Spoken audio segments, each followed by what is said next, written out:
Assalamu alaikum wa rahmatullahi wa barakatuh to some of y'all, and peace out to the rest of you. You already know who it is and who it ain't.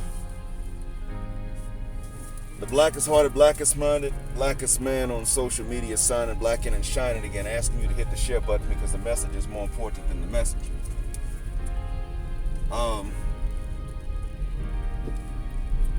That being said, let me take y'all on a trip right quick, if I may.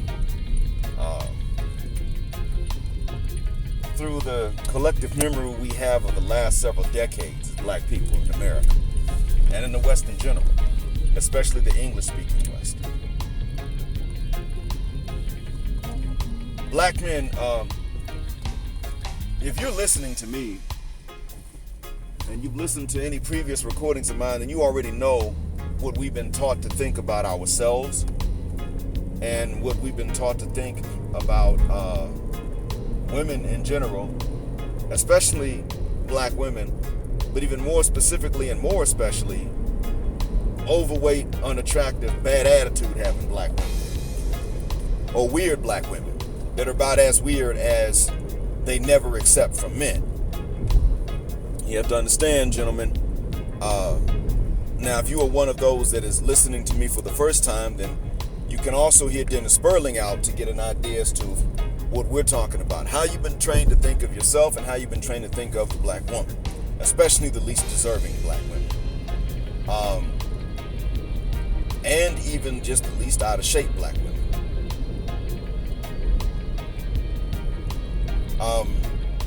I saw Martin Lawrence's movie in which James Earl Jones plays his father and Monique plays his sister, and Michael Clarke-Duncan, or was it Michael Clarke? Michael Clarke-Duncan plays his brother. And in that movie, he shows up with an in-shape woman from Los Angeles at his family reunion in Georgia. It's one of those coming home Negro stories, and I love a good coming home story, but the problem is that what we don't accept as black people is that Africa is home. And actually, a lot of us do accept it, but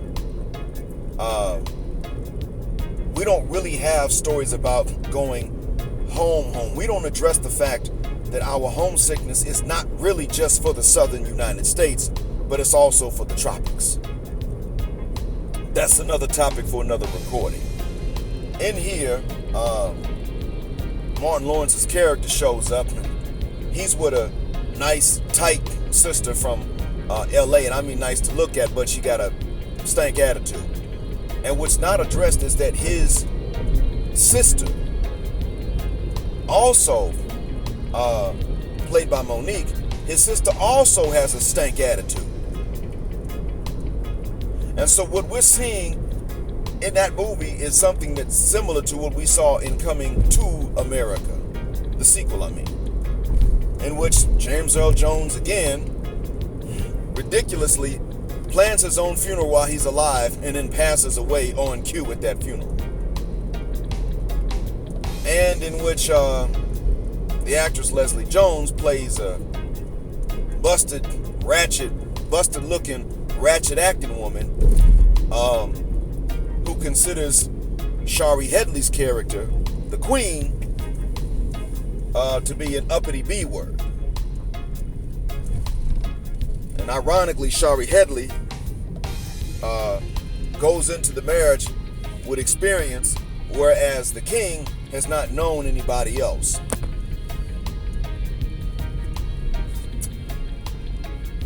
So all the men are pretty much emasculated at this point, except, and James Earl Jones represents the old patriarch, and he has survived his wife, but then he passes away, and then now the patriarchy's gone. And the attempt at the revival of the patriarchy, represented in the current king, played by Eddie Murphy, is quelled in the end. And he throws out even more patriarchy than what his father allowed him to throw out.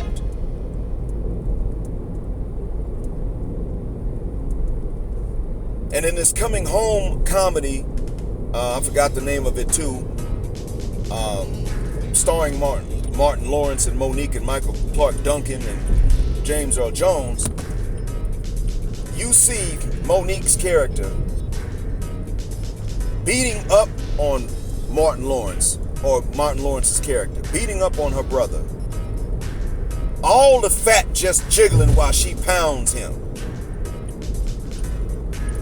You see Michael Clarke-Duncan, who, like his character, is cut, but his kids are obese and his wife is obese, so he's physically speaking in shape and who he's got to be with.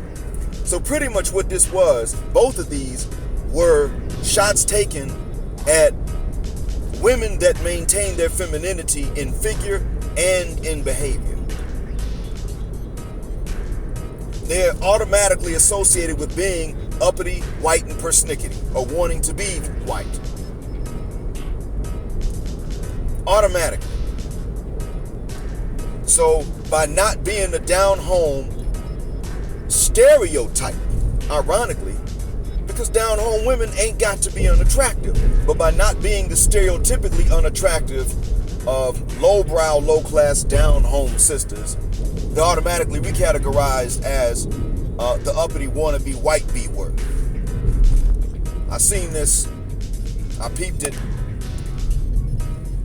So you got anything a man might want, that means that you're somehow cheating culturally speaking. Because if you were true to the culture, you'd be big as a house and you would look exactly the way that men don't really want you to look.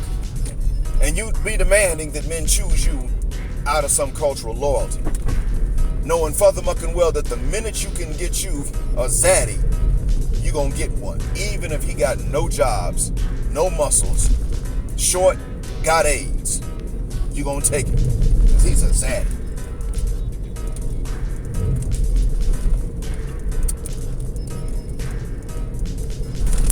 I wanted to mention this because we're coming up on a day in which black male directors are not making these movies anymore.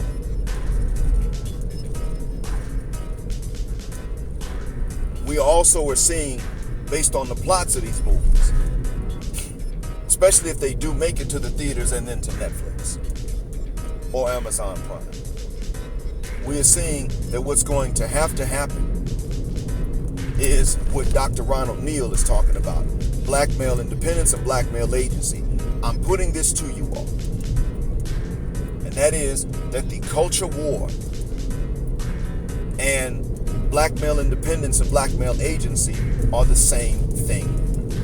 Because it ain't black men holding back the culture actively, to be honest with you. Black men are allowing sisters to do it, but black men aren't the ones really holding the culture back. Now, you got a few men that are doing it. Where do you see black men raised by their fathers holding back the culture? Where do you see those two in the same man? Because I'm telling you now, I started to look and I don't.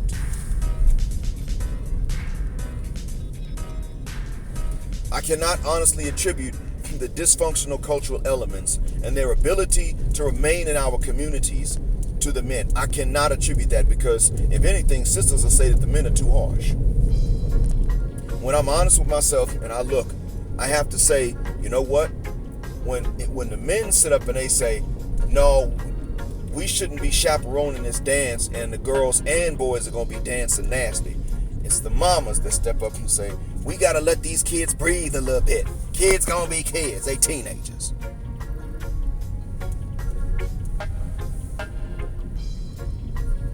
In my experience and in listening to the experiences of others, this is what I've seen. So black male agency and independence and the culture war are not separated. They are the same. They're like the two fronts that happened during World War II. The Pacific Theater and the European theater. You had one front fighting the Axis, and you had another front fighting the Japanese. This is what we're dealing with. But it was the same war. Well, that's what we're engaged in, gentlemen. It is not only Boom Shika Bone, Quisha, and Sapphire that want to hold the community back. Sometimes it's Mama. Shout out to Obsidian for the way he says it. Sometimes it is the ones we love most that want to hold everything back. And I'm putting it to us that just means we have to break away from them too. That's all. I wish we didn't, but we will. In order for the culture to go forward, we're going to have to leave her behind. Whether she is to be replaced by the Asian, and I don't mean the Chinese and the Koreans included, or whether she is to be replaced by the non-Western sister, that's up to you and that's up to her. But she must be replaced. Because as long as there are black men that will say, I'm going to stick with the black woman, and what they mean is the Western black woman with the nasty, filthy, funky attitude, the culture will not change. I think you get the idea. These are not different things we're talking about here. And this is where I got to be honest. MOT is necessary to make this point.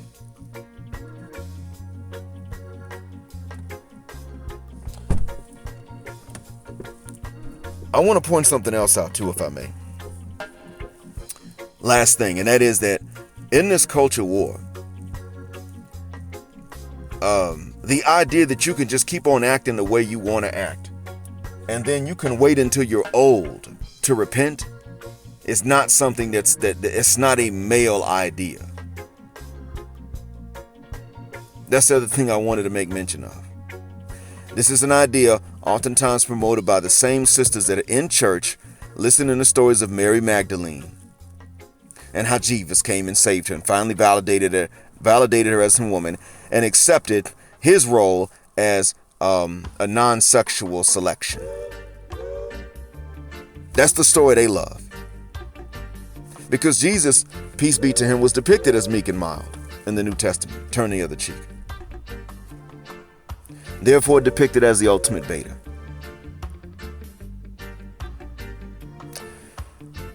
And so they love that he came along and he didn't demand any satisfaction below the belt from these women.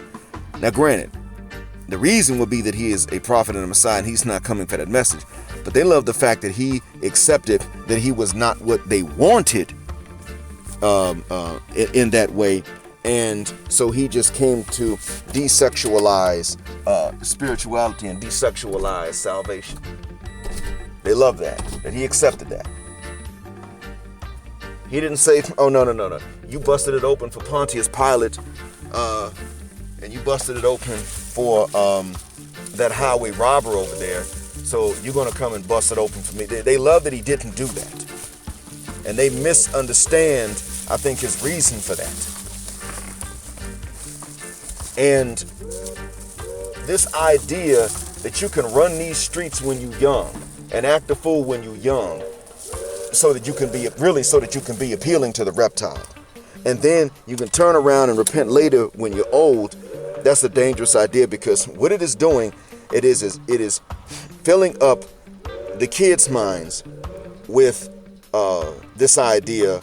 And that's why it is that we need to get rid of not get rid of ex-cons and ex-knuckleheads as, motivational speakers, but we need to get rid of their monopoly on motivational speaking and preaching of reform.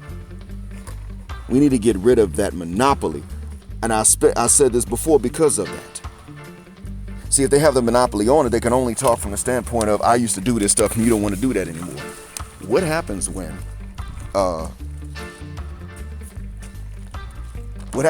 they need the other side of that? When they need to know that there is an option to not go that route at all, period. Just not go that route. Don't even start. Who's going to talk to them about how to live your life when you were avoiding that route from the beginning and you never want to go that way? See, what it does is it tells the ones who want to be street, well, you can be street now today, and then you can just wait till you're older and then reform, and then you can hit the lecture circuit as a motivational speaker, talking about the life you used to live that you left behind now. And you can do just like that guy on stage. But you see, I come to understand that our enemies want that kind of mindset amongst our youth, because what they're doing is they're getting better at catching people younger and making sure that consequences are more permanent. They don't care if you reform after you have a permanent consequence. Fine, dandy, they already got you. You can't vote. You can't get certain professional licenses. You can't do a lot of things. You're held back. And that's what they wanted from the very beginning. And that's why we must break this monopoly. And you're not going to break that kind of monopoly until you ditch the witch. Thank you for listening. Black Heart, Black Mind, Black Adam, Black Heterosexual Non-Select Male Power. Just because she doesn't like it, and Black Patriarchy until extinction or Judgment Day.